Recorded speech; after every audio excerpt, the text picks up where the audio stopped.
காலையில சைத்தன்யா சரிதமிர்தம் நல்லா போயிட்டு இருக்கா? ஹரே கிருஷ்ணா. போயிட்டு இருக்குது. இன்னும் அவங்க நல்லா ரெக்கவர் ஆகல மாதாஜி.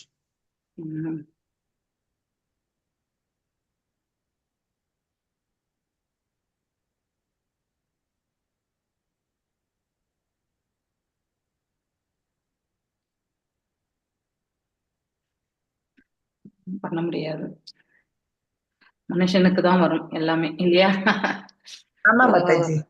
நம்ம எல்லாத்தையுமே சகிச்சுக்கணும், அட்ஜஸ்ட் பண்ணணும், பொறுத்துக்கணும், வலியா இருந்தாலும் பொறுத்துக்கணும், அந்த மாதிரி ஆயிடுச்சு இப்ப நம்ம எல்லாருக்குமே. உடம்புனா இருந்தா அது வந்துட்டு தான் மாதாஜி இருக்கு. எப்ப அது ஒர்க் ஆகும்? எல்லார் உடம்புலயும் தான் இருக்கிறாருங்கிறீங்களா? அப்புறம் அவரும் தானே கஷ்டப்படுவாரு. அம்மா பாருங்க, இது இன்னும் எக்ஸ்ட்ரா மைல் மாதாஜி. ஆனா அவர் கஷ்டப்பட மாட்டாரு. ஏன் சொல்லுங்க? அவர் இந்த உலகத்துக்கு சம்பந்தப்பட்டவரே கிடையாது இல்லையா? Is above this world. அதனால அவர் கஷ்டம் கிடையாது. Is only witness. Is a witness person and making us to active. அவ்வளவுதான். ஸோ அவருக்கெல்லாம் எந்த கஷ்டமே இருக்காது, நமக்கு தான் கஷ்டம். நம்ம படுறத பாத்துக்கிட்டே இருப்பாரு. அவருக்கும் மன வருத்தம் இருக்கும். நம்ம கஷ்டப்படுறத நமக்கு அறிவுறுத்துறாரு மாதாஜி சில நல்ல விஷயங்கள். கரெக்ட். அப்புறம் நாம கஷ்டமா இருக்கும் பொழுது நமக்கு சில சமயத்துல மனதைரியம் இல்லையா, சில சமயத்துல நம்ம துவண்டு போயிடுவோம். அந்த சமயத்துல மனசுல இறைவனை எண்ணும் பொழுது நமக்கு ஒரு என்னது மனசு ஒரு அமைதி அடையும், தைரியம் வரும் இல்லையா?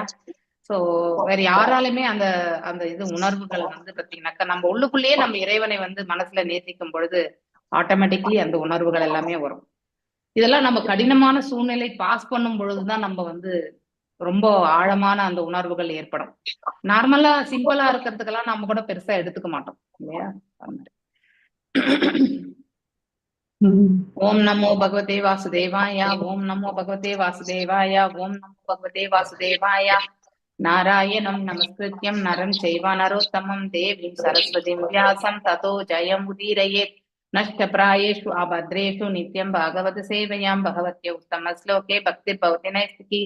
ஓம் அஜ்ஞானதிமிராந்தஸ்ய ஞானாஞ்சனேய ஷலாக்கய சக்ஷுருன்மிலிதம் येन तस्मै श्री गुरवे नमः. श्री चैतन्य मनोभीष्टं स्थापितं येन भूतले स्वयं रूपा गदामह्यं तदा शिवपदान्तिकम्. हे कृष्णा करुणा सिन्धु दीनबन्धो जगत्पते गोपेशा गोपिका कान्त राधकान्त नमस्तुते.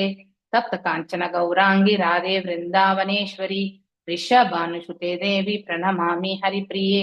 वाञ्छकल्पदारुभ्यश्च कृपा सिन्धुभ्येव च पतितनां पावनेभ्यो वैष्णवेभ्यो नमो नमः. जय श्री कृष्ण चैतन्य प्रभु नित्यानंद श्री अद्वैत गदाधर श्रीवासदि गौर भक्त वृंद. हरे कृष्णा कृष्णा कृष्णा हरे हरे, हरे रामा राम राम हरे हरे. ஜெயந்தி மாதாஜி வாசிங்க. ஹரே கிருஷ்ண. அத்தியாயம் நிருகராஜனின் கதை. ஒரு சமயம் சாம்பன், பிரத்யுமன், சாருபானு, கதன் உட்பட ஸ்ரீ கிருஷ்ணரின் குடும்பத்தினரான யதுவம்ச அரசகுமாரர்கள் துவாரகா வனத்தில் உலாவ சென்றனர். அங்கு சுற்றி வருகையில் அவர்களுக்கு தாகம் எடுத்ததால் வனத்தில் நீர் எங்கே கிடைக்கும் என்று தேடிச் சென்றார்கள். அவர்கள் ஒரு கிணற்றை அணுகிய போது அதில் நீர் இல்லாமல் இருந்தது. ஆனால் அக்கிணற்றினில் ஒரு அதிசயமான பிறவி இருப்பதை கண்டார்கள். அது மிகப்பெரிய உருவத்தை உடைய பல்லியா இருக்க கண்ட அரசகுமாரர்கள் ஆச்சரியமடைந்தார்கள். அந்த மிருகம் கிணற்றினுள் அகப்பட்டு வெளிவர முடியாமல் இருக்கிறது என்பதை அறிந்த அரசகுமார்கள் அதன் மேல் பரிவு கொண்டு கிணற்றிலிருந்து அதை வெளியேற்ற முயன்றார்கள். ஆனால் துரதிர்ஷ்டவசமாக அவர்கள் பல வகைகளில் முயன்றும் பல்லியை வெளியேற்ற முடியவில்லை. அரசகுமார்கள் வீடு திரும்பியதும் கிருஷ்ணரிடம் இச்சம்பவம் பற்றி கூறினார்கள். பகவான் கிருஷ்ணர் எல்லா உயிரினங்களின் நண்பர். எனவே அவரின் குமாரரின் வேண்டுகோளுக்கிணங்க தாமே நேரில் அக்கிணற்றுக்கு சென்று தம் இடக்கையால் பல்லியை எளிதில் வெளியே தூக்கி எடுத்தார். பகவான் கிருஷ்ணரின் கைப்பட்டதும் அந்த பிராணி பல்லியின் உருவ உருவை நீத்த அழகிய ஒரு தேவனின் வடிவத்தில் தோன்றியது. அவனின் உடல் உருக்கிய தங்கம் போல் மின்னியது. நேர்த்தியான ஆடைகளும் விலையுயர்ந்த ஆபரணங்களும் அணிந்து அவன் அழகுற விளங்கினான். அந்த தேவனுக்கு பள்ளியின் உடல் வந்த காரணத்தை கிருஷ்ணர் அறியாதவர் அல்லர். என்றாலும் பிறர் அறியும் பொருட்டு பகவான் கேட்டார், பாக்கியவானான தேவனே, உன் உடல் இப்போது அழகுடன் பிரகாசிப்பதை நாங்கள் காண்கிறோம். நீ யார்? சொர்க்கத்தின் சிறந்த தேவர்களில் நீயும் ஒருவன் என்பதை எங்களால் யூகிக்க முடிகிறது. உனக்கு எல்லா நலனும் உண்டாகட்டும். நீ இந்த நிலையில் இருக்க ஏற்படவன் அல்ல. இதற்கு உன் முன்னைய செயல் ஏதாவது காரணம் இருக்க வேண்டும். அதனால் நீ பள்ளியாக வாழ நேரிட்டது. இந்நிலை உனக்கு எப்படி ஏற்பட்டது என்பதை நான் அறிய விரும்புகிறேன். அந்த ரகசியத்தை வெளியிடாமல் என்றால் நீ யார் என்பதை தெரிவிப்பாயாக. ஹரே கிருஷ்ணா மாதாஜி. ஹரே கிருஷ்ணா மாதாஜி. எங்கிட்டயும் கிருஷ்ணா புக்கு தமிழ் வெர்ஷன் இருக்கு, அதனாலதான் எடுத்துட்டு வந்தேன். சோ இந்த மன்னர் மிருகா பத்தி நம்ம இது கர்மகாண்டா மோட்ல படிச்சிருக்கோம் இல்லையா? லெவல் 1 கிளாஸ்ல வந்து எக்ஸாம்பிள் வந்து அந்த ஸ்டோரி சொல்லணும். சோ அவர் வந்து ஒரு பிராமணருக்கு வந்து பசுக்கள் மற்றும் சிறிது நிலம் கொடுப்பாரு. இரண்டாவதாக ஒரு பிராமணர் வந்து இன்னொரு பசுக்களும் இன்னும் சில பசுக்களும் வந்து மற்றும் வந்து ஒரு சில நிலம் கொடுப்பாரு. ஆனா முதல்ல வாங்கின அந்த பிராமணர் வந்து அவருக்கு கொடுத்த பசுல இருந்து ஒரு பசு என்ன பண்ணும், அரசனுடைய மாட்டு கொட்டகைக்கு வந்து சேர்ந்து விடும். சோ அத ரெண்டாவது பிராமணருக்கு வேற கொடுத்துருவாரு தெரியாம. அதனால முதல்ல இருந்த பிராமணர் வந்து எனக்கு கொடுத்த தானத்தை வந்து இன்னொரு பிராமணருக்கு நீங்க எப்படி கொடுக்கலாம்னு சபிச்சிடுவார். சோ அவர் ஏன்னா இந்த தானங்கள் அனைத்துமே புண்ணிய பலன்கள் தனக்கு வந்து சேரணும் அப்படிங்கிற எண்ண ஓட்டத்தை கொண்டு அவர் வந்து கொடுத்தார். சோ அந்த ஒரு எண்ணத்தினால் வந்து அவனுடைய கர்ம பலனுக்கு அவர் கட்டுண்டார். அவருடைய சாபத்தால பல்லியாக எத்தனையோ இது பிறவிகள் வந்து பாத்தீங்கன்னாக்கா அந்த அதாவது அவர் பிறவிகள் கிடையாது, யுகங்கள் வந்து அந்த கிணத்துலயே வந்து விழுந்திருக்கார். சோ பகவானுடைய அனுகிரகத்தால வந்து இப்போ மோட்சத்தை பெற்றார் அந்த சாபத்துல இருந்து. அதுதான் இந்த ஸ்டோரி நம்ம கேட்டது இது வரைக்கும்.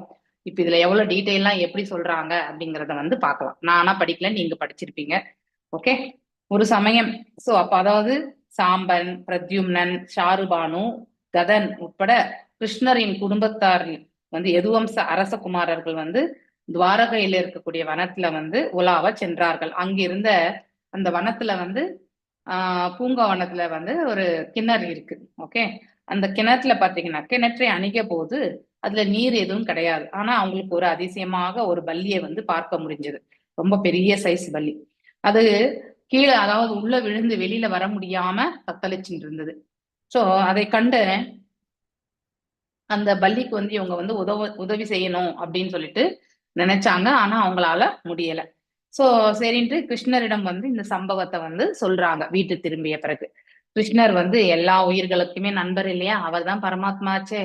ஒரு ஜீவன் கஷ்டப்படுறதுக்கு வந்து எவ்வளவு முடியுமோ அவ்வளவு நம்ம கிருஷ்ணர் அனுகிரகம் பண்ணிட்டு தான் இருப்பாரு. ஆனா நமக்கு தான் அவருடைய அனுகிரகத்தை தெரிஞ்சுக்கக்கூடிய அந்த உணர்ந்து அறிந்து அது இறைவனுடைய கருணை தான் அப்படிங்கறத வந்து நமக்கு உணர்றதுக்கான அந்த பக்குவமே சில சமயங்கள்ல நமக்கு இருக்காது. சில சமயங்கள்ல வந்து இருக்கும். ஏன்னா நம்ம அந்த அளவுக்கு பிரேயர்ஸ் வச்சிருப்போம் இல்லையா? சோ இந்த சூழ்நிலையை வந்து எப்படி கையாளுறதுன்னு தெரியாம நம்ம ஒரு இறைவன் திருவடியை வந்து எண்ணிக்கொள்ளும் பொழுது அதற்கான ஒரு மார்க்கம் என்பது ஏற்படும் இல்லையா? அந்த மார்க்கத்துல வந்து நாம யோசிக்க ஆரம்பிக்கும் பொழுது நமக்கு தீர்வும் கிடைக்கும். அதுக்கப்புறம் நம்ம நினைப்போம் சோ எல்லாம் வல்ல இறைவன் நமக்கு கருணை புரிஞ்சிருக்கார் அப்படிங்கறது வந்து உணர்த்தக்கூடிய செயல்கள் எல்லாமே நம்மளால வாழ்க்கையில எல்லாருமே யார் ஒருத்தர் இறைவன் இருக்கிறார் அப்படிங்கிற அந்த உணர்வு இருக்கிறவங்க இதை கண்டிப்பா எக்ஸ்பீரியன்ஸ் ஆவாங்க. நாத்திகவாதிகளுக்கு தான் அது புரியாது. ஆனா இறை உணர்வு இருப்பவர்களுக்கு இது கண்டிப்பா அது சிறிய அளவு எக்ஸ்பீரியன்ஸ் இருக்கலாம், இல்ல மிகப்பெரிய எக்ஸ்பீரியன்ஸ் இருக்கலாம் இல்லையா? இதெல்லாமே உண்டு. சோ இப்ப இந்த பல்லியை பற்றி சொல்லப்ப அந்த கிணற்றுக்கு வந்து கிணற்றுக்கு அங்க போறார், கிருஷ்ணரும் போறார். போயிட்டு அந்த பல்லியை வந்து தன்னோட இடது கையால் எடுத்து வெளியில வைக்கிறார். அது வெளியில் அதாவது கிருஷ்ணர் கை பட்டதுமே ஒரு அழகான ஒரு தேவன் இல்லையா? தேவர்கள் இருக்கக்கூடிய அந்த ரூபத்தை வந்து அந்த பல்லி வந்து உருமாறுகிறது. அதை பழுத்தவனே பல்லி அதாவது கிருஷ்ணருக்கு தெரியும். ஆனாலும் அவர் வந்து அதை வெளிப்படுத்தாம அந்த தேவ ரூபத்தில் இருக்கக்கூடிய அவரிடத்திலே சொல்றார் இல்லையா? பாக்கியவான தேவனே, உன் உடல் இப்பொழுது அழகுடன் பிரகாசிப்பதை நாங்கள் காண்கிறோம். நீ யார் அப்படின்ற ஒரு கொஸ்டின் இங்க கேட்கிறாரு இல்லையா? ஹூ ஆர் யூ அப்படின்ட்டு கேட்கிறாரு இல்லையா? சோ நீங்க அதாவது you are one of the best demigods, அதாவது தேவர்கள்ல வந்து இருக்கக்கூடிய ஒரு அதாவது சிறந்தவர்கள நீயும் ஒருத்தன் அப்படின்றது சொல்றார். எல்லா நலங்களும் உனக்கு உரித்தாகுக. நீ உனக்கு இந்த மாதிரி ஒரு நிலைமை எவ்வாறு ஏற்பட்டது? சோ எதனால் நீ வந்து இந்த மாதிரி ஒரு சூழ்நிலை மாட்டிண்டு இங்க பள்ளியாக வந்து இந்த பள்ளியாக வாழ்க்கை வந்து எடுத்து வந்த, இந்த கிணத்துல எதுக்கு இருந்த அப்படிங்கிற ஒரு சுச்சுவேஷன்லாம் கேட்கிறார். சோ உங்களால இது வந்து சொல்ல முடியும்னு நினைச்சீங்கன்னாக்கா அந்த ரகசியத்தை உங்களுக்கு எந்த ப்ராப்ளம் இல்லை அப்படின்னா உங்களுக்கு சொல்லலாம் அப்படின்னு நினைச்சீங்கன்னாக்கா நீங்க சொல்லுங்கன்னு சொல்லிட்டு கேட்கிறார் கிருஷ்ணர். Okay, S. நெக்ஸ்ட் வந்து பத்மா மாதாஜி வாசிங்க. 2 பேராகிராஃப் வாசிங்க. ஹரே கிருஷ்ண மாதாஜி. உண்மையில் அந்த பல்லி மிருகராஜன் ஆவான். புருஷோத்தமனாகிய முழுமுதற் கடவுள் அவனை கேள்வி கேட்ட போது அவன் தன் தலையில் அணிந்திருந்த சூரிய ஒளியை போல் பிரகாசித்த கிரீடம் தரையில் பட ஸ்ரீ கிருஷ்ணரின் முன் தலைவணங்கி கூறினான், அன்பார்ந்த பகவானே, நான் இஷ்வாகு அரசன் மைந்தனான மிருகராஜன். ஈகை மனப்பான்மை கொண்டுள்ள மனிதர்களில் பெயர்களை நீர் அறிவீர். அவர்களில் நானும் ஒருவன். பகவானே, கடந்த காலத்திலும் நிகழ்காலத்திலும் ஒவ்வொரு உயிர்வாழியும் புரியும் ஒவ்வொரு செயலுக்கும் நீர் சாட்சி. உமது நித்தியமான கவனத்திலிருந்து எதுவும் தப்ப முடியாது. எனினும் நீர் எனது சரித்திரத்தை உரைக்கும்படி என்னை பணித்திருக்கிறீர். எனவே நான் என் கதை முழுவதையும் கூறுகிறேன். மிருகராஜன் கர்மகாண்டத்தின் விளைவாக தனக்கு ஏற்பட்ட இழிவின் கதையை கூறினான். கொடையில் சிறந்த அவன் தானமாக அளித்த பசுக்களின் எண்ணிக்கை பூமியின் தூசி, ஆகாயத்தின் நட்சத்திரங்கள், மழையின் துளிகள் ஆகியவற்றை விட அதிகமானவை. வேத மரபுகளின்படி தானம் செய்ய விரும்புபவன் பிராமணர்களுக்கு பசுக்களை தானமாக தர வேண்டும். இந்த கொள்கையை மிருக அரசன் தவறாமல் கடைபிடித்தான் என்று தெரிய வருகிறது. எனினும் இதில் ஒரு சிறிய தவறு நேர்ந்த காரணத்தால் அவன் ஒரு பல்லியாக பிறக்க நேரிட்டது. ஈகை குணம் படைத்தவர்கள் அதனால் நலம் பெற விரும்பினால் கிருஷ்ணரை திருப்திப்படுத்தும் வகையில் தானம் செய்ய வேண்டும். தானம் செய்வதென்றால் நற்பணிகளை செய்வது என்று பொருள். நற்பணிகளை செய்வதன் மூலம் ஒருவன் உயர்நிலை கிரகங்களை சென்றடையலாம். ஆனால் அவ்வாறு உயர்த்தப்படுபவன் மீண்டும் கீழ்நிலைக்கு விழமாட்டான் என்று உறுதி கூறுவதற்கு இல்லை. எனவே மிருகனின் கதையிலிருந்து பயன் கருதிய செயல்கள் எவ்வளவு உயர்ந்தவையாக இருந்தாலும் நிரந்தரமான ஆனந்தத்தை தர இயலாது என்பது தெரிய வருகிறது. பகவத்கீதையில் கூறப்பட்டிருப்பது போல் விளையின் பயன் வினையின் பயன். வினை உயர்ந்ததானாலும் தாழ்ந்ததானாலும் யாகமாக, அதாவது முழுமுதற் கடவுளுக்காக செய்யப்படுவதாய் இருந்தால் அன்றி வினை செய்பவனை கட்டுப்படுத்துவதாய் இருக்கும். ஹரே கிருஷ்ண மாதாஜி. ஹரே கிருஷ்ண மாதாஜி. ரொம்ப அழகா வந்து சொல்லப்பட்டிருக்கு. சோ இப்போ பல்லியா இருந்த அந்த அதாவது அந்த தேவன் வந்து சொல்ல ஆரம்பிக்கிறான், நான் வந்து மிருகராஜன் ஆவேன் அப்படின்ட்டு சொல்றான். அதாவது நான் யாரு? இக்ஷ்வாகு மன்னருடைய மகன் அப்படிங்கிறதையும் சொல்றான். சோ மேலும் நீங்களே வந்து அவனுக்கு தெரியும், ஏன்னா கிருஷ்ணராலதான் அவனுக்கு வந்து விமோக்ஷனம் என்பது தெரியும். பகவானுடைய அவதாரம் வரும்பொழுது அவருக்கு வந்து, ஏன்னா அத்தனையுமே வந்து தானங்கள் கொடுத்த அந்த புண்ணிய பலன்கள் அவனை கண்டிப்பா ரட்சிக்கும் இல்லையா? அதை பொருட்டு அவன் எதிர்பார்த்திருந்ததுனால அதற்கு பந்தப்பட்டு விட்டானே ஒழிய, ஆனா அவன் செய்த தானங்கள் அவனுக்கு நன்மையைத்தான் வழங்கும். அதை கொண்டு பாத்தீங்கன்னா பகவானுடைய கிருப்பையால் அவனுக்கு மீண்டும் வந்து அந்த பல்லியினுடைய இதுல இருந்து அவனுக்கு விமோக்ஷனம் உண்டு என்பது யாராலன்னா கிருஷ்ணராலத்தான் அப்படிங்கறது வந்து முன்னாடியே சொல்லப்பட்டிருந்தது. சோ அதனால இப்போ அந்த அந்த அந்த இதை வந்து நினைவு படுத்துகிறான். சோ இப்போ யாரால அவன் வந்து உருவை அடைந்தானோ அவர் வந்து கிருஷ்ணர் தான், அவர் தான் வந்து பரம்பொருள் என்பது அவனுக்கு தெரியும். அதனால அவருடைய பாதங்கள்ல அவன் சஷ்டாங்கமா விழுந்து வணங்குறான் இல்லையா? சோ ஒரு எல்லா ஹிருதயத்திலையுமே இருக்கக்கூடிய பரமாத்மா நீங்களே தான், நாங்க செய்யக்கூடிய ஒவ்வொரு செயல்களுக்கும் நீங்கள் தான் சாட்சியாக இருக்கிறீர்கள் அப்படிங்கறது வந்து ரொம்ப அற்புதமா உணர்ந்தறிஞ்சு சொல்றான். உமது நித்தியமான கவனத்திலிருந்து அந்த 2 வார்த்தை ரொம்ப அழகா சொல்லப்பட்டிருக்கு. நித்தியமான அப்படின்னா எப்பொழுதும், இடைவிடாது, இல்லையா? ஒரு க்ஷணம் கூட கிடையாது, இல்லையா? நாம கூட யாராவது ஒருத்தர் பேஷண்ட் ஆயிட்டு ஹாஸ்பிட்டல் அட்மிட் ஆயிருந்தா அட்லீஸ்ட் ஒரு 5 நிமிஷம் நம்ம கண்ணை அயர்ந்துட்டு மீண்டும் எழுந்து நம்ம அவங்களுக்கு கவனிப்போம், இல்லையா? We need that energy. ஆனா பகவான் அப்படி கிடையாது, இல்லையா? அவர் இந்த 3 குணாதிசயங்களுக்கும், இல்லையா, எல்லாத்திற்கும், இந்த பௌதிக உலகத்திற்கே அப்பாற்பட்ட நிலை, எப்பொழுதும் நித்தியமானவர், இல்லையா? அப்போ அவர் வந்து நித்தியமா இருக்கக்கூடிய அவர் என்ன காரியம் செய்கிறார்? நித்தியமா நம்மள வந்து கண்காணிச்சுட்டே இருக்கார். தாயினுடைய கருவுல ஜனித்ததுல இருந்து நாம மண்ணுக்கு செல்ற வரைக்குமே பகவான் வந்து நம்ம கூட தான் இருக்கார், இல்லையா? சதா மரணத்தை ஸ்வீகரிக்கிற வரைக்குமே நம்ம கூட தான் இருக்கார். அதனால ஒவ்வொரு செயலுமே அவர் நம்மளது சாட்சியா பார்த்துட்டே இருக்கார். அதனால்தான் நித்திய கவனத்தில் அப்படின்னா, கவனம் என்பது என்ன? பார்வை, இல்லையா? அவருடைய பார்வையில இருந்து நாம் என்னைக்குமே தப்ப முடியாது. சோ அந்த வார்த்தை ரொம்பவுமே முக்கியமானது. எனினும் நீர் எனது சரீரத்தை உரைக்கும்படி, பகவானுக்கு தெரியும். ஆனா அவர் வந்து சொன்னதுனால வந்து நான் மீண்டும் உங்களுக்கு எல்லாருக்கும் எடுத்துரைக்கிறேன் அப்படின்றத வந்து ரொம்ப அழகா இந்த இடத்துல பேசுறாரு. யாரு? அந்த மன்னர் மிருகா, இல்லையா? சோ இப்படி அவர் வந்து எந்த இதுல வந்து கொடைவள்ளலா இருந்தார்? பிராமணர்களுக்கு வந்து பசுக்களை தானம் வழங்குறத வந்து கொடையா கொண்டிருந்தார். சோ அவர் எத்தனை பசுக்களை கொடுத்திருப்பாருன்னா, அதாவது எண்ண முடியாத அளவுக்கு பசுக்கள். எப்படி நம்ம வானத்துல நட்சத்திரங்களை எண்ண முடியாது, இல்லையா? மலை துளிகளை வந்து நம்மளால எண்ண முடியாது, இல்லையா? அது போல பூமியில எவ்வளவு தூசிகள் இருக்கு, அந்த துகள்கள் இருக்குன்றது நம்மளால வந்து கண்டுபிடிக்க முடியுமா? கண்டிப்பா முடியாது, இல்லையா? அது போல அளவிட முடியாத பசுக்களை, அதையும் தாண்டி அவ்வளவு பசுக்களை வந்து அவர் வந்து தானமா கொடுத்திருக்கார். ஆனா அவர் செய்த ஒரு சிறிய தவறு என்னன்னா, அவர் அது பல்லியாக பிறக்க நேர்த்தது. அப்படின்னா தான் கொடுக்கக்கூடிய தானத்தினுடைய புண்ணிய பலனை எதிர்பார்த்து அவர் வந்து கர்மகாண்டா மோட்ல செய்ததால, சோ அந்த கர்ம பலத்தினுடைய அந்த கர்மாவனுடைய பலன்களை அவர் அனுபவிக்க வேண்டும். சோ அது நன்மையா இருந்தாலும் தீமையா இருந்தாலும், சோ நன்மை என்பது அவர் சொர்க்கத்துக்கு போகலாம், ஒரு தேவனாக பிறக்கக்கூடிய வாய்ப்பு, இல்லையா? அது தானத்தினுடைய மகிமை. ஆனா அந்த நாள் வந்த சாபத்தை அவன் ஏற்க வேண்டும், இல்லையா? அதான் கர்மபந்தம் என்பது. சோ இந்த செயல்கள் எல்லாத்தையுமே அவர் வந்து சொல்லறாரு இப்போ. சோ பகவத்கீதையில கூறப்பட்டிருப்பது போல வினையின் பயன், அதாவது நாம் ஆற்றிய கர்மத்தினுடைய பலன் மற்றும் வினை, அதாவது 2 வகையானது. ஒன்று புண்ணியம் மற்றும் இன்னொன்று பாவம். தாழ்ந்தது என்பது பாவம், உயர்ந்தது என்பது புண்ணியம்.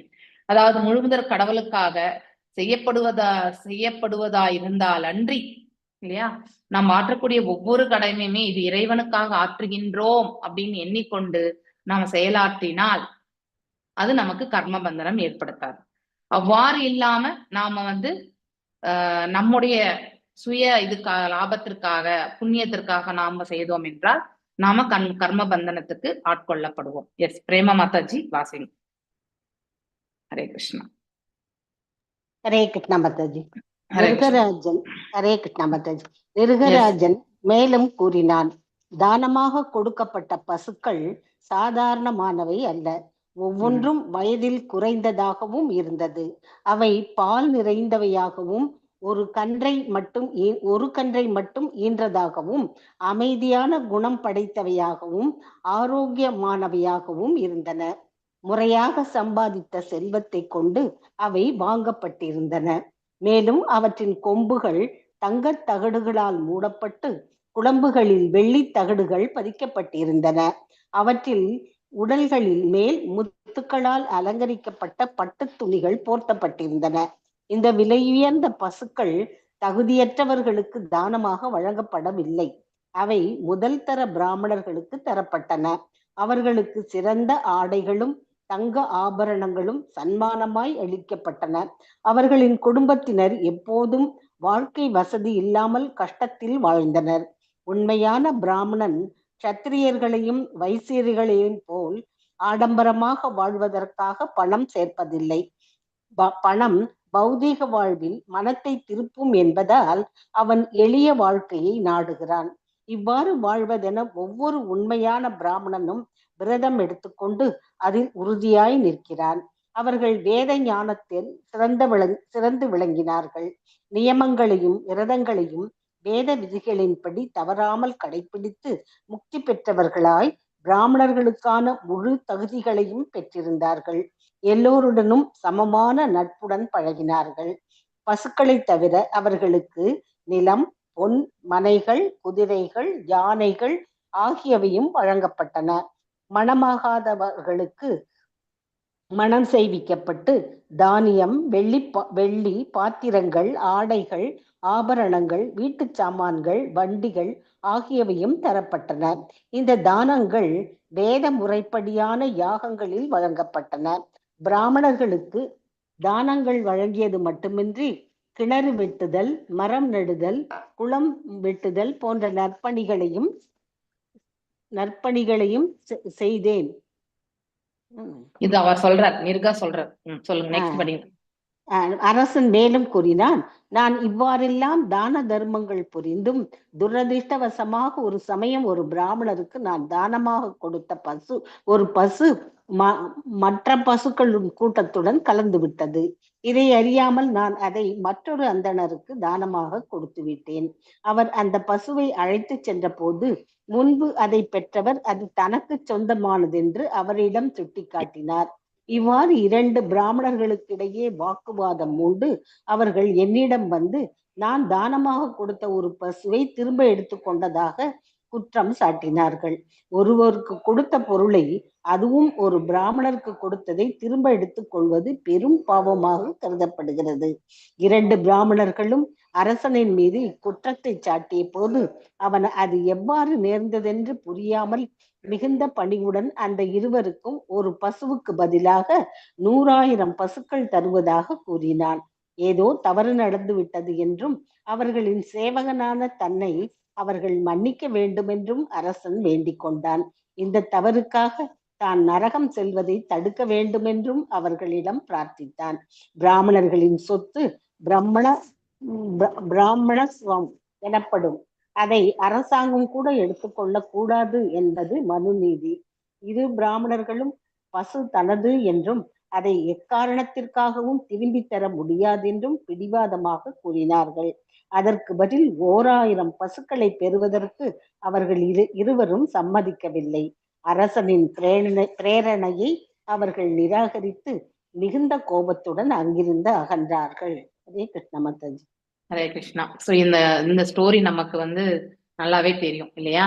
அதாவது அந்த ஒரு பசுக்காக இருவருமே வாக்குவாதம் பண்றாங்க இல்லையா? கம்ப்ளைண்ட். கடைசியில என்ன நினைக்கிறாங்க? மன்னன் தானத்தை கொடுத்துட்டு மறுபடியும் எடுத்துட்டான் அப்படின்ற ஒரு கேக்குறப்ப கூட அதாவது அந்த ஈகோன்றது வந்துடும் இல்லையா? சம்டைம்ஸ் ஒண்ணும் பண்ண முடியாது. மனுஷனா பிறந்தவன் ரொம்ப சாத்விகமாக இருந்தாலும் கூட பிராமின்ஸ்க்கு இருக்கக்கூடியதே சாத்விகமான குணம் தான். ஆனா அதே சில சமயங்கள்ல அகங்காரமாக வந்துவிடும். ஒன்னும் பண்ணவே முடியாது. சோ அப்படி அவர்கள் அவர் 1,00,000 பசுக்களை கூட நான் கொடுக்குறேன் அப்படின்னா கூட அவங்க யாருமே கேட்டுக்கல. 2 பேருமே ஒத்துக்கல. சோ ரெண்டு பேருமே கோபத்தோட அந்த இடத்தை விட்டு thinking that their lawful possession has been usurped, அதாவது ஏமாற்றப்பட்டு விட்டார்கள் என்று அவர்களுக்கு மிகுந்த கோபம். ஆக்சுவலி சேதுலட்சுமி மாதாஜி வாசிங்க. ஹரே கிருஷ்ண மாதாஜி. பிரணாம் மாதாஜி. பிரணாம் மாதாஜி. இந்த நிகழ்ச்சிக்கு பிறகு நிருகராஜன் பூத உடலை நீக்கும் நேரம் வந்தபோது அவன் யமராஜனின் முன்பு கொண்டு செல்லப்பட்டான். யமராஜன் அரசனிடம் அவன் செய்த புண்ணியங்களுக்கான பலன்களை முதலில் அனுபவிக்க விரும்புகின்றானா அல்லது தவறுகளுக்கான விளைவுகளை ஏற்க விரும்புகின்றானா என்று கேட்டான். நிருகன் அளவற்ற புண்ணிய காரியங்களை செய்திருப்பதால் அதற்காக அவன் அனுபவிக்கும் நலன்களும் எல்லையற்றது என்பதையும் யமராஜன் குறிப்பாக தெரிவித்தான். தான் செய்த புண்ணியங்களின் பலனாக எல்லையற்ற லௌகீக இன்பத்தை பெறலாம் என்று அறிந்தும் நிருகராஜன் திகைத்தான். அவன் முதலில் தவறுகளுக்கான தண்டனைகளை அனுபவித்துவிட்டு பிறகு புண்ணியங்களுக்கான பலன்களை பெறுவதென்று முடிவு செய்தான். எனவே யமராஜன் நிருகனை பள்ளியாக மாற்றினான். நிருகராஜன் பல்லாண்டு காலம் கிணற்றில் பள்ளியாக வாழ்ந்தான். அவன் பகவான் கிருஷ்ணரிடம் கூறினான், இழிந்த வாழ்வு நிலையை அடைந்த பின்பும் நான் பகவானாகிய உண்மையே எண்ணிக்கொண்டிருந்தேன். இதில் என்றும் நான் நினைவு தவறியதில்லை. நிருகனின் கூற்றிலிருந்து பலன் கருதிய செயல்களை செய்து பௌதீக நன்மைகளை பெறுவது அறிவிற்குறைந்தவர்களின் செயல். தான் விரும்பியதை தேர்ந்தெடுத்துக் கொள்ளலாம் என்று நிருகனிடம் யமராஜன் கூறிய போது, புண்ணியங்களின் பலனை முதலில் அனுபவிப்பது என்று அவன் முடிவு செய்திருக்கலாம். ஆனால் முதலில் தவறுக்கான தண்டனை அனுபவித்து விட்டு பின்பு புண்ணியங்களுக்கான நலன்களை தங்குதடையின்றி அனுபவிப்பதென்று நிருகன் தீர்மானித்தான். மொத்தத்தில் அவன் கிருஷ்ண உணர்வை வளர்த்து கொண்டிருக்கவில்லை. கிருஷ்ண உணர்வில் இருப்பவன் கடவுளான கிருஷ்ணரிடம் அன்பு செலுத்த முற்படுகிறான். நற்செயல்கள் தீச்செயல்கள் ஆகியவற்றில் அல்ல. அப்படிப்பட்டவன் அவ்வாறான செயல்களின் விளைவுகளுக்கு ஆளுவதில்லை. பிரம்ம சமீகத்தில் கூறப்பட்டது போல் பக்தன் பகவானின் கருணையால் வினைகளின் பலன்களுக்கு உட்படுத்துவதில்லை. ஹரே கிருஷ்ணா. ஹரே கிருஷ்ணா. ரொம்ப தேங்க்யூ அழகா மாதாஜி. எஸ், அது தேங்க்யூ மாதாஜி. இதுல ரொம்ப அழகா சொல்லப்பட்டிருக்கு. இத்தனை, அதாவது நமக்கு அந்த பிபிடில வந்து அவ்வளவு கிளியாரிட்டி இல்ல, ஆனா இங்க வந்து சொல்லப்பட்டிருக்கு. சோ அவங்க 2 பேருமே சண்டை போட்டுட்டு போயிட்டாச்சு. சோ மரணித்த பிறகு யமராஜனுடைய சபைக்கு போகணும் இல்லையா? ஏன்னா அவர் பலன் கருதும் செயல்ல ஈடுபட்டார். அதே வந்து பக்தி கொண்டிருந்தா நாராயணர் இருக்கக்கூடிய வைகுண்டத்திற்கு போயிருப்பார். ஆனா அவர் செய்தது எல்லாமே புண்ணிய காரியங்களா இருந்தாலும் அவர் அனைத்து பலன்களையும் தான் அனுபவிக்க வேண்டும் என்பதற்காக எண்ணிக்கொண்டு செய்தது அது எல்லாமே இல்லையா? அந்த தான தர்மங்கள் எல்லாமே வந்து அதனால என்ன பண்ணாங்க? சோ யமராஜன் கேட்கிறான், நீ முதல்ல புண்ணியத்துக்கான பலன்களை அனுபவிக்கிறியா? அது நிறைய பண்ணிருக்க, இந்த பாவத்துக்கான பலனை வந்து அனுபவிக்கிறியான்னு கேட்டதுக்கு அவன் நினைச்சான், ஓகே நம்ம பின்னாடி நிறைய புண்ணியங்கள் பண்ணிருக்கிறதுனால கண்டினியூஸா நாம வந்து இருந்துடலாம். ஆனா இப்ப முதல்ல இந்த பாவங்கள் கொஞ்சமா இருக்கிறத வந்து நாம அனுபவித்து முடிச்சுட்டு வந்துடலாம்னு சொல்லிட்டு அவன் நினைக்கிறான். இங்க சாபம் எதுவும் இல்லை இல்லையா? பிராமணர்கள் வந்து மன வருந்தி போனாங்க, அவ்வளவுதான். சோ அந்த பிபிடில அந்த வந்து I think it is not clear, அதுல கரெக்டா கொடுக்கல. நானும் இது வரைக்கும் படிச்சது இல்லைல்ல.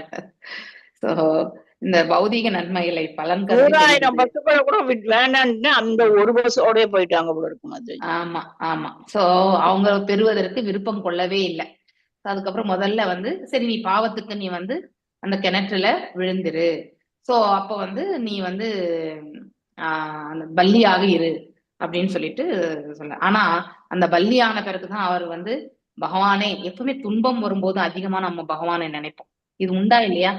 எல்லாருக்குமே சாதாரணமா நம்ம எந்த சூழ்நிலையிலுமே நார்மலா இருக்கும் பொழுது எஸ் பகவான் நினைப்போம். ஆனா அந்த அளவுக்கு ஆழ்ந்து நின்னு நம்ம வந்து நினைக்க மாட்டோம். ஆனா நம்ம ஒரு கடினமான சூழ்நிலை இருக்கும்போது இன்டென்ஸ் பிரேயர்ஸ் இல்லையா, ரொம்ப மனசு ஃபுல்லா லைட்டு நினைப்போம் மாதாஜி. எவ்வளவு கஷ்டப்படுறோமோ அவ்வளவும் நம்ம இறைவனிடத்துல போவோம் இல்லையா? சோ அந்த சூழ்நிலையில பல்லியா அந்த கிணத்துல விழுந்து அந்த கிணத்துல இருந்து வெளிவர முடியாம அவர் வந்து தத்தளிச்சுட்டே இருக்கார் இல்லையா? சோ அப்படி இருக்கும் பட்சத்துல அப்போ இறைவனை வந்து எண்ணக்கூடிய அந்த மனசு வருது. அததான் இந்த இடத்துல சொல்றார், நான் இந்த தண்டனையை அனுபவித்துக் கொண்டிருக்கும் பொழுது கூட உங்களை மட்டும்தான் நினைச்சேன் அப்படின்னு சொல்றார் இல்லையா? அப்படின்னா ஒன்று நமக்கு எவ்வளவு துன்பம், எவ்வாறு குந்தி தேவி வந்து கிருஷ்ணா உன்னை எப்பவுமே நான் நினைச்சுட்டு இருக்கணும்னா எனக்கு நீ வந்து கடினமான சூழ்நிலை வந்து கொடு, அப்ப நான் எப்பவுமே உன்னை மறக்காம இருக்கக்கூடிய எனக்கு மனசு இருக்கு வரும் அப்படின்னு சொல்லி கேட்பாங்க இல்லையா? உண்மையிலே துன்பம் இருந்தால் மட்டும்தான் நாம இறைவனை விடாம எண்ணுவோம். துன்பமற்ற நிலையில வந்து இறைவனை வந்து நாம நினைக்கிறது வந்து மிக மிக கடினமான சூழல். கொஞ்ச நேரம் நினைப்போம், கொஞ்ச நேரம் நம்ம பௌதீகத்துல போவோம், இப்படிதான் இருக்கும். சோ தீச்செயல்களை அகற்று, அப்படிப்பட்டவன் இவ்வாறாக செயல்கள் விளைவுகளுக்கு ஆளாவது இல்லை. நல்ல பக்தர்கள் அப்படி கிடையாது இல்லையா? பக்தர்கள் அனைத்து செயல்களில் ஈடுபட்டாலும் அதையெல்லாம் இறைவன் பலன்களை இறைவனுடைய பாதங்கள்ல வந்து சமர்ப்பித்து விடுவாங்க. அவங்க எந்த எதிர்பார்ப்பும் இல்லாம அவங்களுடைய கடமைகளை செய்வாங்க. அதனால அவங்க பந்தப்படுவது கிடையாது அப்படின்னு ரொம்ப அழகா சொல்லப்பட்டிருக்கு. எஸ், புஷ்ப மாதாஜி வாசிங். ஹரே கிருஷ்ணா மாதாஜி. ஹரே கிருஷ்ணா மாதாஜி. ஹரே கிருஷ்ணா. எப்படியோ நிருகன் செய்த புண்ணியங்களின் பலனாய் பகவானை காண வேண்டும் என்ற ஆவல் அவனுக்கு ஏற்பட்டது. அவன் கூறினான், அன்பார்ந்த பகவானே, என்றாவது ஒரு நாள் உம்மை நேரில் காண வேண்டும் என்று ஆவல் கொண்டிருந்தேன்.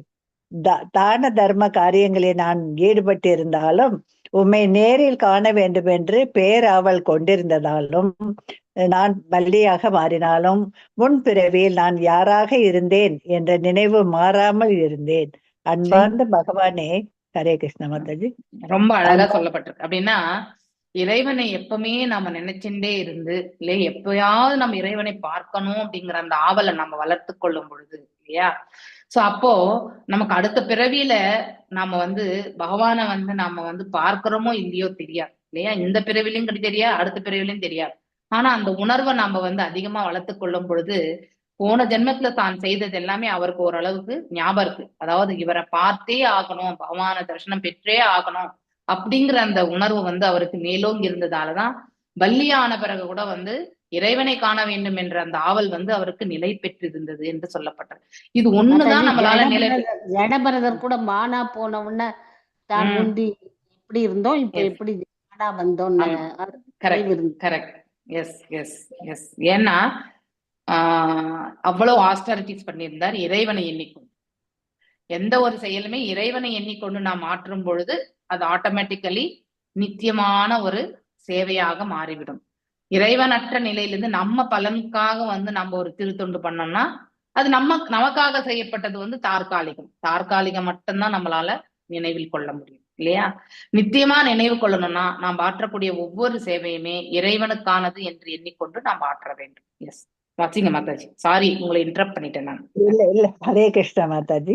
அன்பார்ந்த பகவானே, நீர் ஒவ்வொருவரின் இதயத்திலும் உரையும் பரமாத்மா.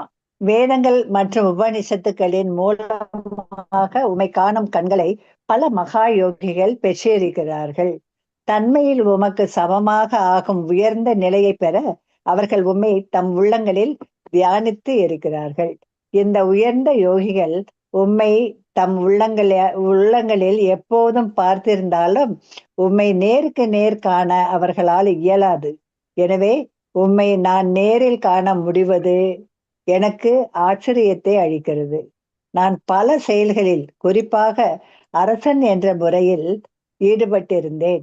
செல்வமும் வசதிகளும் மிகுதியாக என்னிடம் இருந்து நான் ஜடவாழ்வில் இன்ப துன்பங்களில் மூழ்கியிருந்தாலும் உம்மை நேருக்கு நேர் காணும் பாக்கியத்தை பெற்றிருக்கிறேன். எனக்கு தெரிந்தவரை ஒருவன் ஜட வாழ்விலிருந்து விடுபடும் போது மட்டுமே இவ்வாறு உம்மை நேருக்கு நேர் காண்பது சாத்தியம். நிருகராஜன் தன் தவறான செயல்களுக்கான விளைவுகளை முதலில் அனுபவிக்க முடிவு செய்ததால் அவனுக்கு வள்ளியின் உடல் தரப்பட்டது. எனவே அவன் நேராக தேவ வாழ்வுக்கு உயர்த்தப்பட முடியாமற் போயிற்று. என்றாலும் அவன் புண்ணிய காரியங்கள் செய்திருந்தது மட்டுமின்றி கிருஷ்ணரையும் நினைத்திருந்ததால் வள்ளியின் உடலில் இருந்து விரைவில் விடுபட்டு தேவனின் உடலை பெற்றான். செல்வங்களை வேண்டுபவர்கள் உன்னதமான பகவானை வழிபடுவதன் மூலம் சக்தி வாய்ந்த தேவர்களின் உடல்களை பெறுகிறார்கள்.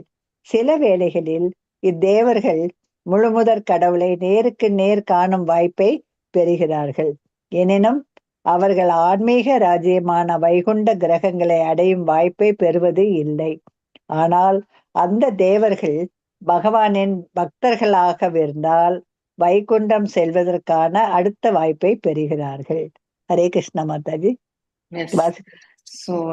இன்னொரு பேராகிராஃப் வாசிங்க, சின்ன பேராகிராஃப். ஹரே கிருஷ்ண மாதாஜி. அடுத்தது நான் வாசிக்கிறேன் மாதாஜி.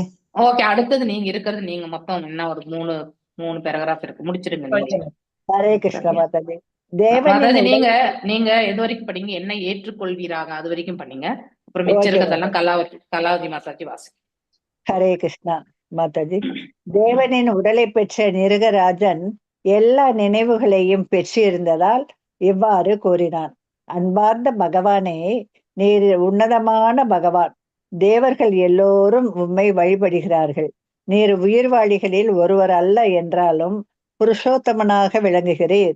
உயிர்வாளிகளின் மகிழ்ச்சியின் மூல காரணம் நீர். எனவே நீர் கோவிந்தா என அழைக்கப்படுகிறீர். சுவாமி நீரே எனது பகவான். பரம்பொருள் உயிர்வாளிகளில் மிகவும் பரிசுத்தமானவர். நீர் எல்லா உயிர்களுக்கும் புகலிடமாய் விளங்குகிறீர். எனவே கிருஷிகேச என்று அழைக்கப்படுகிறேன். என் உன்னதமான பகவானாகிய ஸ்ரீ கிருஷ்ணா, எனக்கு நீர் ஒரு தேவனின் உடலை கொடுத்திருப்பதால் நான் ஸ்வர்க்கத்தை சார்ந்த ஏதாவது ஒரு கிரகத்துக்கு செல்வேன். எனவே உமது பாத கமலங்களை என்றும் மறவாதிருக்கும் வரத்தை எனக்கு அளிக்கும்படி உம்மை நான் வேண்டுகிறேன். நான் எந்த உயிரினத்தின் உடலை பெற்றாலும் எந்த கிரகத்துக்கு சென்றாலும் உமது பாத தாமரைகளை மறக்காமல் இருக்க வேண்டும். நீர் எங்கும் நிறைந்தவர், காரண காரியமாக எங்கும் இருப்பவர், நீர் எல்லா காரணங்களுக்கும் காரணமாவீர். உமது சக்திகள் எல்லா எல்லையற்றவை. நீர் பரம சத்தியம், புருஷோத்தமனாகிய முழுமுதற் கடவுள், உயர் பிரம்மன். எனவே நான் மீண்டும் மீண்டும் உம்மை வணங்குகிறேன். அன்பார்ந்த பகவானே, உமது உடல் பரமான அறிவாலும் ஆனந்தத்தாலும் நிரம்பியுள்ளது. நீர் நித்தியமானவர், யோகீஸ்வரர். உமது பாத தாமரைகளில் ஏதுமற்ற தூசியாக என்னை ஏற்றுக்கொள்வீராக. ஹரே கிருஷ்ண மாதாஜி. ஹரே கிருஷ்ண மாதாஜி. ஹரே கிருஷ்ணா. கலாவதி மாதாஜி இருங்கோ, நான் இது விளக்கம் கொடுத்துறேன், அதுக்கப்புறம் நீங்க படிச்சிருக்கீங்க. ஓகே மாதாஜி. சோ இப்போ இங்க வேதங்கள் மற்றும் உபனிஷத்துகளின் மூலமாக உம்மை காணும் கண்களை பல மகாயோகிகள் பெற்றிருக்கிறார்கள் இல்லையா? சோ பகவானை தரிசிக்கக்கூடிய நிலை யோகிகளுக்கு வந்து, அதாவது ஒரு குரு ஆச்சாரிய நிலையில இருக்கிறவங்களுக்கு வந்து, ஒரு தூய பக்தருக்கு வந்து கிடைக்க பெறுகிறது. உண்மையில் உமக்கு சமமாக ஆகும் உயர்ந்த நிலையை பெற அவர்கள் உம்மை தங்கள் உள்ளங்கைகளில் தியானித்துகிறது. அதாவது இது யோகிகள் தியான பயிற்சிகள் மூலியமா. ஆனாலும் கடைசியில அவங்க என்ன நினைக்கிறாங்க? சோ அருவத்தன்மையில போயிடுறாங்க. இறைவனுடைய இந்த 4 கைகளுடைய ரூபத்தை மேல அவங்க வந்து பக்தி கொண்டாலும், சைத்தன்ய சரிதாமிரதத்துல நம்ம படிச்சிருப்போம் இல்லையா? இறுதியில வந்து அவர்கள் இணைய வேண்டியது வந்து அந்த சாயுஜ்ய முக்தி என்று அவர்கள் வந்து போயிடுறாங்க. பிம்பத்தை பற்றி தெரிந்தும், அதாவது பகவானுடைய ரூபத்தை பற்றி தெரிந்தும் அவர்கள் அவ்வாறு செய்கிறார்கள் இல்லையா? சோ உண்மை நேருக்கு நேர் காண அவர்களால இயலாது. கண்டிப்பாக நேருக்கு நேர பார்க்க முடியாது. பக்தர்களால மட்டும்தான் அனுகிரகிக்கப்படும். அதுவும் இங்கே இவருக்கு கிடைச்சது என்னது? இன்னும் மிகப்பெரிய பாக்கியம். இவந்தோ அவர் வந்து பலன் கருதும் செயல்களில் ஈடுபட்டிருந்தாலும் எப்பொழுதுமே இறைவனை காண வேண்டும் என்ற அந்த உந்துதலை, ஆவலை வளர்த்து கொண்டிருந்ததால் மன்னனாக இருந்த பொழுதும் சரி, வள்ளியாக இருந்த போதும் சரி, அந்த உணர்வை அவன் அப்படியே தக்க வைத்துக் கொண்டான். அவன் செய்த நற்காரியங்களினால் அந்த நினைவுகள் என்பது அவனுக்கு இறைவனை எப்பொழுதுமே எண்ணக்கூடிய அந்த பிராப்தம் வந்து கிடைக்க பெற்றான். இது பிராக்டிஸ். இறைவனுடைய திருப்பாதங்களை எண்ணக்கூடிய அந்த பிராக்டிஸ் வந்து நாம கூட டெவலப் பண்ணிக்கணும் இல்லையா? பகவானை நம்ம தரிசனம் பெறணும்ன்றது அந்த உணர்வை நாம வளர்த்துக்கணும். அன்றாடம் ஒவ்வொரு க்ஷணமும் கூட எப்பெல்லாம் நம்ம வந்து பகவானை நினைச்சுட்டே இருக்கிறோமோ, பகவானே உன்னுடைய தரிசனத்தை பெறுவதற்கு நான் மிகவும் ஆவலாக இருக்கின்றேன், எனக்கு உங்களுடைய தரிசனத்தை காட்டி அருளுங்கள் அப்படின்னு சொல்லிட்டு நம்ம அந்த 2 கைகளுடைய பகவானை வந்து காணக்கூடிய அந்த பிராப்தத்தை நாம கண்டிப்பா கேட்கணும். மனதளவுல இந்த பிரார்த்தனைகள் நாம எப்பொழுதுமே வைக்கணும். அட்லீஸ்ட் நம்ம அந்த ஒரு நிலை போகும்பொழுது இந்த ஜென்மத்துல நமக்கு மோட்சம் இருக்கா இல்லையான்றது நமக்கு தெரியாது இல்லையா? நமக்கு எதுவுமே தெரியாது. நம்முடைய எதிர்காலம் என்னன்னு தெரியாது. ஆனா நம்ம ஆற்றக்கூடிய சேவை என்பது இறை தொண்டு இல்லையா? அந்த இறை தொண்டை நாம எண்ணிக்கொண்டு அந்த மாதிரி ஒரு உணர்வை நாம வளர்த்து கொண்டோம் என்றால் கண்டிப்பாக இறைவனை காணக்கூடிய அந்த பாக்கியம் வந்து எப்படி மன்னர் நிர்காக்கு கிடைச்சதோ அது போல நமக்கும் கிடைக்கும். இதெல்லாம் எதுக்கு இந்த கதைகள் எல்லாம் நமக்கு சொல்றாங்கன்னா, இதெல்லாம் நம்ம வாழ்க்கையில படிப்பினை. இதையெல்லாம் நாம பின்பற்றினால் எவ்வாறு அவர்கள் அடைய பெற்றார்களோ அது போல நாமும் அடைவதற்கான பாக்கியத்தை நாம பெறுவோம் அப்படிங்கிறதுக்காக தான் இந்த கதைகளே சொல்லப்படுவது ஆக்சுவலி இல்லையா? சோ இவ்வாறு இங்க என்ன சொல்றாரு? எல்லா வசதிகள் இருந்தாலும் உன்னை நேருக்கு நேர், உங்களை, அதாவது பகவானே உங்களை நேருக்கு நேர் காண வேண்டும் என்ற ஆவல், அந்த ஆசையை வந்து நான் வளர்த்துட்டு இருந்தேன்னு சொல்றாரு அவர் வந்து. அதனால்தான் இன்னைக்கு வந்து உங்களை வந்து நேருக்கு நேர் பார்க்கக்கூடிய அந்த பிராப்தத்தை நான் பெற்றேன் அப்படின்றார். பல்லியாக இருந்த போதும் அவர் வந்து எண்ணிக்கொண்டிருந்ததாக சொல்லப்பட்டிருக்கு. அவருடைய கருணையால அந்த தேவ வாழ்க்கையும் கிடைச்சது. தேவர்கள்ல கூட பகவானுடைய இப்பவுமே அவங்க சத்துவகுணத்துல இருப்பாங்க. பகவானை சேவிச்சுட்டே இருக்கக்கூடிய அப்படிப்பட்ட தேவருக்கு வந்து அந்த தேவ ஆயுட்காலம் முடிஞ்ச பிறகு அவங்க இறைவனுடைய திருநாட்டை போய் சேர்ந்துருவாங்க. சோ தேவர்களுக்கும் அந்த வாய்ப்பு உண்டு இல்லையா? சோ மனிதனாக பிறந்துதான் நம்ம வந்து நிறைய இடங்களை சொல்ல மாட்டோம். கிடைத்திருக்கிற பிறவி மனித பிரிவு. ஏன்னா இது சீக்கிரம். தேவர்களுடைய ஆயுட்காலமே ஜாஸ்தி இல்லையா? நமக்கெல்லாம் வந்து கம்மியான ஒரு ஆயுட்காலம். தேவர்களுடைய அவங்களுடைய உலக கணக்கு பிரகாரம் நம்மளதை விட அவங்களுக்கு அதிகமான ஆயுட்காலம். அதனால it will take lot of years இறைவனை போய் சேர்றதுக்கு. அதுதான் மனிதனாக பிறந்தோம்னா சீக்கிரமா இறைவனை எண்ணிக்கொண்டு அவருக்கான தொண்டை புரிந்து நாம இறைநிலையை வந்து சுலபத்துல அடைந்து விட முடியும் என்று சொல்லப்படுவதற்கான காரணம் கூட அதுதான். சோ இங்கே ஆனால் அந்த தேவர்கள் பகவானின் பக்தர்களாக இருந்தால் வைகுண்டம் செல்வதற்கான அடுத்த வாய்ப்பை பெறுகிறார்கள். இது உண்டு. அவர்கள் இறைவனுடைய பக்தனா இருந்தா மட்டும் அந்த வாய்ப்பு உண்டு. இல்லை என்றால் அவர்கள் வந்து மீண்டும் பிறவி எடுக்க வேண்டியதுதான், அவங்களுடைய பலனை கேட்க. தேவனின் உடலை பெற்ற நிர்கா ராஜன் எல்லா நினைவுகளையும் பெற்றிருந்ததால் இவ்வாறு கூறினார்: அன்பார்ந்த பகவானே, நீர் உன்னதமான பகவான். சோ புகழாரங்கள் சூட்டுகின்றார். தேவர்கள் எல்லோரும் உம்மை வழிபடுகிறார்கள் இல்லையா. நீர் உயிர் வாழிகள் ஒருவர் அல்ல, நீ எங்கள்ல ஒருத்தர் கிடையாது இல்லையா. Is above the 3 modes. இந்த 3 குணங்களோட அவருக்கு சம்பந்தம் கிடையாது, இந்த பௌதிக உலகத்தோட சம்பந்தம் கிடையாது. இருந்தாலும் அவர் நம்முடைய ஹிருதயத்தில் இருந்தா மட்டும்தான் இந்த ஜீவனே வாழும் இல்லையா. சோ எவ்வாறு அவர் சம்பந்தப்படுத்திருக்காருன்னா, நமக்காக வந்து இந்த ஜீவன்கள் வாழ்வதற்காக நம்ம ஹிருதயத்துல வந்து அவர் குடிக்கொண்டிருக்கிறார் இல்லையா. சோ அவ்வளவுதானே தவிர அவர் எந்த செயலிலுமே எந்த ஒரு கர்ம பலனுக்குமே அவர் வந்து விழைவதும் கிடையாது. நாம் அவருக்கு தொண்டாற்றினாலும் அதை அவர் எதிர்பார்க்கறதும் கிடையாது. நாம அவரிடத்துல இருக்கக்கூடிய அன்பினால் ஆற்றக்கூடிய தொண்டை வந்து அவர் ஏத்துக்கிறார். தட் இஸ் வெரி அன்பு அற்று இல்லையா. ஆரம்ப கட்டத்துல நமக்கு ரிலேஷன்ஷிப்பே இருக்காது இல்லையா. கர்மா, ஞானா, தியானா இதுல பாத்தீங்கன்னாக்கா ரிலேஷன்ஷிப்பே இருக்காது. ஓகே, இவந்தோ அவங்க எல்லாத்தையுமே பர்ஃபெக்டா பண்ணா கூட அங்கே உறவு முறையே இருக்காது. உறவு முறையற்ற அந்த இதை வந்து பக்தியில தான் உறவு முறை என்பது பக்தியில மட்டும்தான் வரும். எது வரைக்கும் அவங்க பக்தி செயல் ஈடுபடலையோ அது வரைக்கும் அந்த உறவு முறை எஸ்டாப்ளிஷ் ஆகாது இல்லையா. ஏன்னா வைதி பக்தி இல்லையா. சாதன பக்தியில வந்து முதல்ல இது வைதி பக்தி, அதை வந்து ரிச்சுவல்ஸா வந்து பண்ணிட்டே இருப்பாங்க.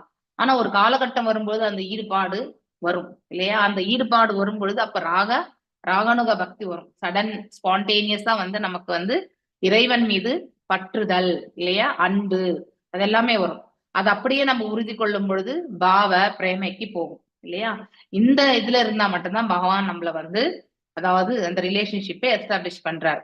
எது வரைக்கும் நாம வைதி பக்தி மட்டும் பண்றோமோ அதற்கும் பலன் உண்டு. ஆனா இறைவனை அடைவது என்பது அவ்வளவு சுலபத்துல நடக்காது அப்படிங்கறது தெரிஞ்சுக்கணும். சோ நீ எல்லா உயிர்களுக்கும் புகலிடமாக விளங்கிறீர். இஸ் த ஷெல்டர் இல்லையா. சோ எனவே ரிஷிகேஷா என்று அழைக்கப்படுகிறது. என் உன்னதமான பகவான் ஆகிய கிருஷ்ணா, எனக்கு நீர் ஒரு தேவனின் உடலை கொடுத்திருப்பதால் இல்லையா, அது எல்லாமே இறைவனுடைய அனுகிரகம் என்பதை இந்த இடத்துல அவர் வந்து நமக்கு புரிய வைக்கிறார். நான் ஸ்வர்க்கத்தை சார்ந்த எந்த ஒரு கிரகத்துக்கும் நான் செல்வேன் இப்போ. எனவே உமது பாதகமங்களை எப்பொழுதும் மறவாதிருக்கும் அந்த வரத்தை எனக்கு அருளும்படி உம்மை நான் வேண்டிக் கொள்கிறேன். This is the prayer we have to do. This is the meditation we have to do.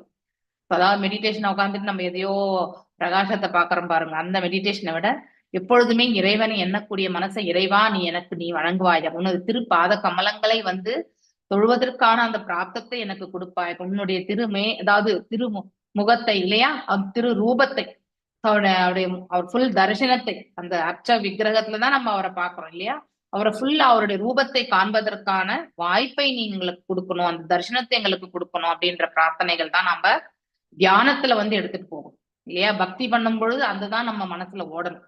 So அந்த ஒரு இது வந்து இறைவன் நாம் எதை வந்து நினைக்கிறோமோ அது பகவான் கண்டிப்பா கொடுப்பார். அதை உறுதி கொண்டு நினைக்கணும். ஸோ அதுதான் மிக மிக முக்கியம். சோ நான் எந்த உயிரினத்தின் உடலை பெற்றாலும் அப்படின்னா நான் இது எப்படி நான் தனம் நான் ஜனம் நான் சுந்தரியும் கவிதாம் வா ஜெகதீஷ காமையே மம ஜென்மனீஸ்வரே பவதாத் பக்திர் ஹைதுக்கி துவை இல்லையா. அவரோட ஜென்மத்துக்கு வந்தாலுமே பரவாயில்ல இல்லையா அப்படின்னு தான் வேண்டார். யாரு சிக்ஷாஷ்டகத்துல வந்து சைத்தன்ய மகாபிரபு ஸ்வயம் பகவான் இருந்தாலும் பக்தனுடைய இதுல வந்ததுனால அவ்வாறே வேண்டுகிறார் இல்லையா. அத நெக்ஸ்ட் இதுலயுமே வந்து ஒரு இது தூளி சதிருஷம் சிந்தையான்னு வரும் இது இல்லையா. நாதனம் நாஜனம் நா சுந்தரிம் கவிதாம் வா ஜெகதீஷ காமய மம ஜென்மனீஸ்வரே பவதாத் பக்தி ஹைதுகி துவயி ஐநந்தனா ஐநந்தனா ஐநந்தனா தனி தனுஜ கிங்கரம் பத்தம் விஷமே பவாம்புதோ கிருபயா தவ பாத பங்கஜா சிததூளி சத்ரிஷம் விசிந்தையா அப்படின்னு வரும். சிததூளி அததான் இங்க கேட்கிறார் அவர். உன்னுடைய திரு பாதங்கள்ல நான் வந்து ஏதுமற்ற தூசியாக என்னை ஏற்றுக்கொள்வீராகன்னு கேட்கிறார். பகவானுடைய திருப்பாதங்கள். That is the prayer we have to do. Okay, ஸ்வர்க கிரகங்கள். எஸ், கலாவதி மாதாஜி வாசிங். கலாவதி மாதாஜி.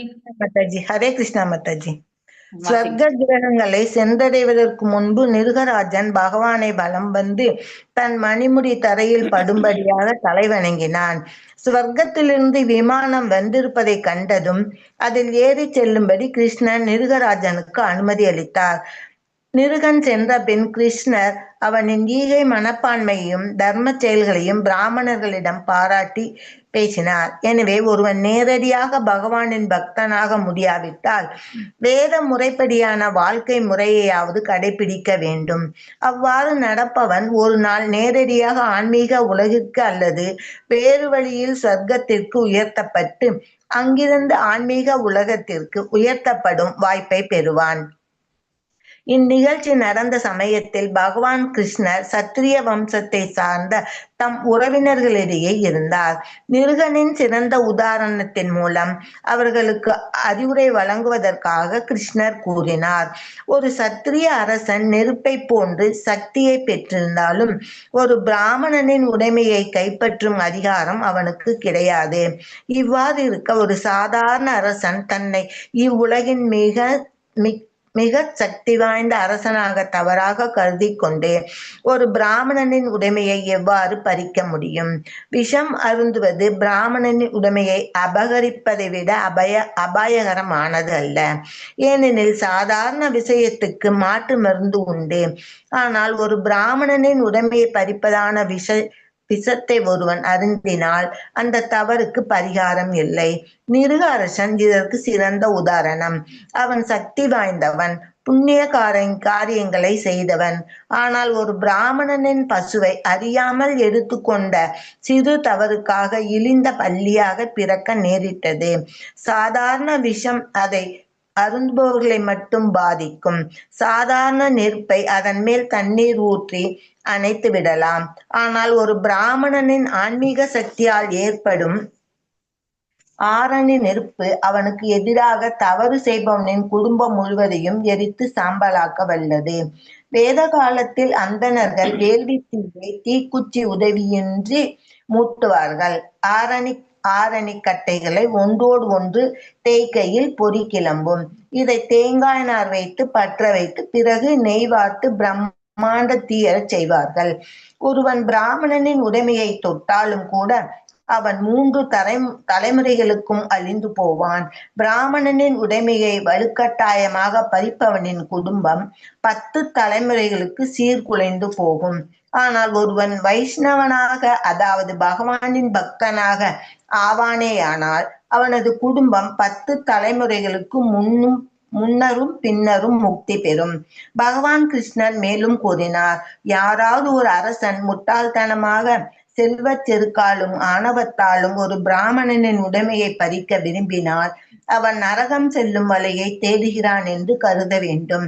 அவ்வாறான முட்டாள்தனமான செயலுக்காக எவ்வளவு வருந்த வேண்டியது இருக்கும் என்பதை அவன் அறியாமல் இருக்கிறான். ஒரு பெரிய குடும்பத்தை பராமரிக்கும் பொறுப்பை கொண்டுள்ள ஒரு பிராமணனின் உடைமையை ஒருவன் பறித்தால் அவன் கும்பிபாகம் எனும் நரகத்தை அடைகிறான். அவன் மட்டுமின்றி அவன் குடும்பத்தினரும் அந்நரகத்துக்கு அனுப்பப்படுகிறார்கள். ஒரு பிராமணனுக்கு வழங்கப்பட்டுள்ள அல்லது அவனால் மற்றவருக்கு தரப்பட்டுள்ள உடைமையை ஒருவன் பறித்தால் அவன் குறைந்தது 60,000 ஆண்டுகள் மலத்தில் புழுவாக உழல நேரிடுகிறது. எனவே என் உறவினர்களான உங்களை நான் எச்சரிக்கிறேன். தவறிக்கூட ஒரு பிராமணனின் உடைமையை பறித்து உங்கள் குடும்பம் முழுவதையும் துன்பத்திற்கு உள்ளாக்காதீர்கள். இத்தகைய உடைமையை ஒருவன் பலவந்தமாக பறிக்காவிடிலும் அதை தன் வசப்படுத்த எண்ணினாலும் கூட அவனின் ஆயுள் குறைந்து போகும். அப்படிப்பட்டவனுக்கு பகைவர்களால் வீழ்ச்சி ஏற்பட்டு அவன் அரச பதவியை இழந்து மரணம் அடையும் போது பாம்பாக பிறப்பான். எனவே ஒரு பிராமணன் உங்களிடம் கோபம் கொண்டு உங்களை திட்டினாலும் வதைத்தாலும் நீங்கள் அவனை பழிவாங்காமல் சிரித்து பொறுமையுடன் அவனுக்கு மரியாதை செலுத்த வேண்டும். நான் கூட தினமும் 3 முறை பிராமணர்களுக்கு மரியாதை செலுத்துவதை நீங்கள் அறிவீர்கள். நீங்கள் என் அறிவுரையை மனதிற்கொண்டு என் உதாரணத்தை பின்பற்ற வேண்டும். அவ்வாறு செய்யாதவர்களை நான் மன்னிக்க மாட்டேன். அவர்களுக்கு உரிய தண்டனையை வழங்குவேன். ஒருவன் அவன் வாழ்வில் மிகவும் துன்பமுறுவான் என்பதை நிருகராஜன் கதையிலிருந்து நீங்கள் அறிய வேண்டும். பக்தி வேதாந்தா எழுதிய கிருஷ்ணா எனும் நூலின் 64ஆம் அத்தியாயமான நிருகராஜனின் கதை இவ்வாறு நிறைவு பெறுகிறது. Hare Krishna Mataji. Thank you Mataji. Thank you Mataji. So அந்த நிருகராஜன் வந்து அவ்வாறு பேசிவிட்டு அதுக்கப்புறம் வந்து அவன் வந்து சொர்க்கத்தை நோக்கி கிளம்புறதுக்கான அந்த வாகனம் வந்திருந்தது. கிருஷ்ணரை வந்து வலம் வந்து நமஸ்கரித்து விட்டு அப்புறம் வந்து அந்த வாகனத்தை ஏறி தேவ உலகத்திற்கு செல்கிறான். சோ இந்த காட்சியை எல்லாம் கண்ட பிறகு கிருஷ்ணர் வந்து தன்னுடைய உறவினர்களுக்கு எல்லாமே எடுத்துரைக்கிறார். சோ அதாவது எப்பொழுதுமே பிராமணர்களுடைய உடைமையை நாம என்றைக்குமே எடுத்துக்கொள்ளக்கூடாது, தவறுதலாக கூட நாம் அதை உடைமையாக்க கொள்ளக்கூடாது. அதனால் வரக்கூடிய பாவத்தை வந்து நம்ம வந்து நரகம், எந்த கும்பி பாகம் அப்படிங்கிற அந்த நரகத்துல போய் நாம அனுபவிக்கணும். மேலும் நம்முடைய சந்ததியர்கள் கூட வந்து அனுபவிப்பாங்க அப்படின்னு சொல்லப்பட்டிருக்கு. சாதாரணமா ஒருத்தருடைய பிராமணருடைய சாபத்திற்கு யாருமே போக மாட்டாங்க இல்லையா? அது பிரம்மஹத்தி தோஷமா மாறிடும். நிறைய பேர் ஜாதகங்கள் எல்லாம் பார்க்கும் பொழுது பிரம்மஹத்தி தோஷம் இருக்குன்னு சொல்லுவாங்க இல்லையா? பர்டிகுலர் பொசிஷன்ல வந்து குரு அமைந்து இருந்தால், சோ குரு என்பவர் வந்து பிராமணருக்கு வந்து ஒப்பிடப்படக்கூடிய இது. சோ இப்ப புதனன்னா வந்து அதாவது வியாபாரம் அந்த மாதிரி இல்லையா, வைஷ்யர்க்கு சொல்லுவாங்க. அது போல குரு என்பவர் வந்து பிரீச்சிங் இல்லையா, அவர் தான் டாப் மோஸ்ட் பிராமணா. சோ அந்த குரு அமைந்திருக்கக்கூடிய ஸ்தானத்தை கொண்டு அவர் எந்த மாதிரியான சாரம் இதெல்லாம் பெற்றிருக்கிறான்றது கொண்டு அந்த ஜாதகர் வந்து பிரம்மஹத்தி தோஷம் இருக்கிறது இல்லது எல்லாமே தெரிஞ்சு போயிடும். சோ அப்போ போன ஜென்மத்துல நாம எப்பயோ ஒரு பிராமணருக்கு நாம ஏதோ தவறு இழைத்திருக்கோம், அதனாலதான் நாம இன்னைக்கு இப்போ இவ்வளவு கஷ்டப்படுறோம் அப்படிங்கறது எல்லாமே வந்து நம்ம தெரிஞ்சுக்கணும்.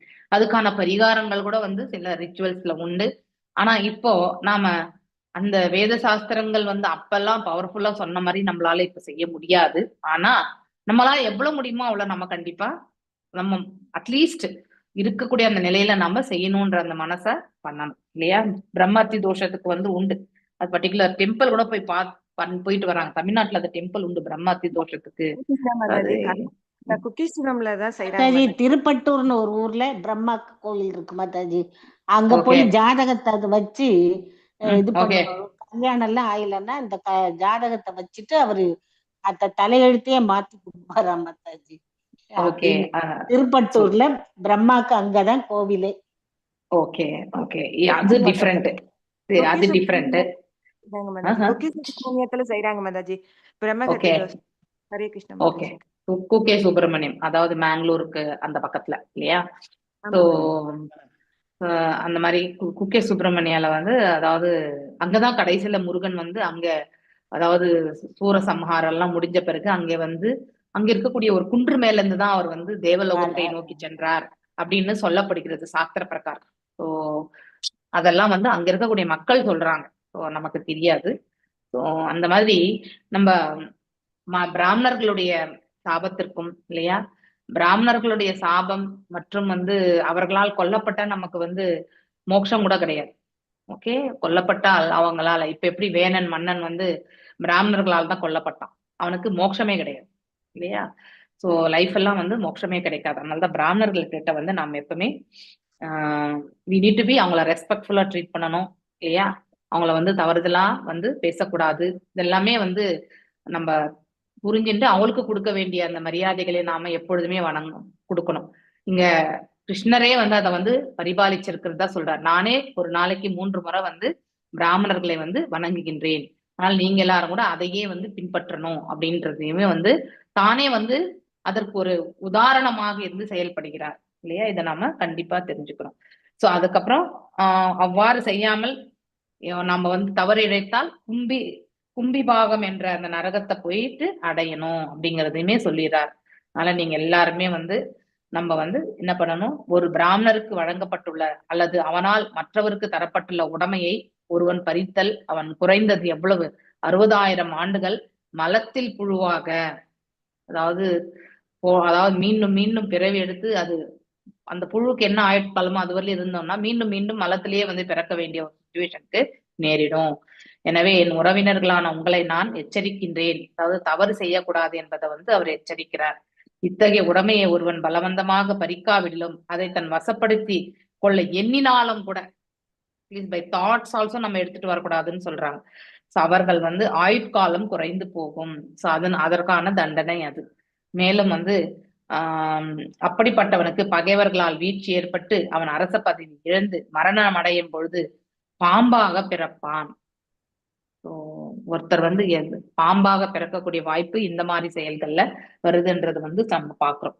எனவே ஒரு பிராமணன் உங்களிடம் கோபம் கொண்டு உங்களை திட்டினாலும் வதைத்தாலும் நீங்கள் அவனை பழிவாங்காமல் சிரித்து பொறுமையுடன் அவனுக்கு மரியாதை செலுத்த வேண்டும் சொல்லிட்டார். அங்க விரோதத்தை வந்து நாம வளர்த்து கொள்ளக்கூடாது. நான் கூட தினமும் 3 முறை பிராமணர்களை மரியாதை செலுத்துவதை நீங்கள் அறிவீர்கள். நீங்கள் என் அறிவுரையை மனதில் கொண்டு என் உதாரணத்தை பின்பற்ற வேண்டும் அப்படின்னு சொல்லிட்டார் பகவான். இப்ப நாம் எல்லாரும் கூட இப்ப பகவான் சொன்னதை பின்பற்றணும். சோ ஒரு பிராமணருக்கு வந்து நாம் என்றைக்குமே அவதூறு பேசக்கூடாது. அவர்களுக்குரிய தண்டனை வழங்குவேன். அவன் வாழ்வில் மிகவும் துன்புறுவான் என்பதை மிருகராஜனின் கதையிலிருந்து நாம் அறிய வேண்டும். ஓகே, பக்தி வேதாந்தர் எழுதிய கிருஷ்ணாயனம் இந்த புக்ல வந்து நிருகா மன்னருடைய கதை என்ற தலைப்பிலான இந்த அத்தியாயம் வந்து இதோட நிறைவு பெறுகிறது. ஓகே, வாஞ்ச கல்பதாருப்யஸ்ய கிருபா சிந்துப்யேவச்ச பதிதானாம் பாவனேபியோ வைஷ்ணவேபியோ நமோ நமः. அனந்த கோட்டி வைஷ்ணவ விருந்த கி ஜெய். நாமாச்சாரிய ஹரிதாஸ் தாகூர் கி ஜெய். ஹரே கிருஷ்ணா கிருஷ்ண கிருஷ்ண ஹரே ஹரே, ஹரே ராம ராம ராம ஹரே ஹரே. ஸோ இந்த புக்கு கோயில இருந்து பிரபுஜி அமைச்சிருந்தாரு. ஒரு 4-5 book I think most teaching பண்றதுக்காக சப்போர்ட்டா தான் என்கிட்ட இங்கிலீஷ்ல தான் இருக்கு. அதை அமைச்சிருந்தாரு. அதனாலதான் சரி இன்னைக்கு புக் இருக்கு இல்லையா, உங்களோட சேர்ந்து நானும் தமிழ்ல வாசிக்கலாம் அப்படின்றதுக்காக என்ஜாய் பண்ணி படிக்கலாம். நல்லா தமிழ்ல நல்லா கரெக்ட்.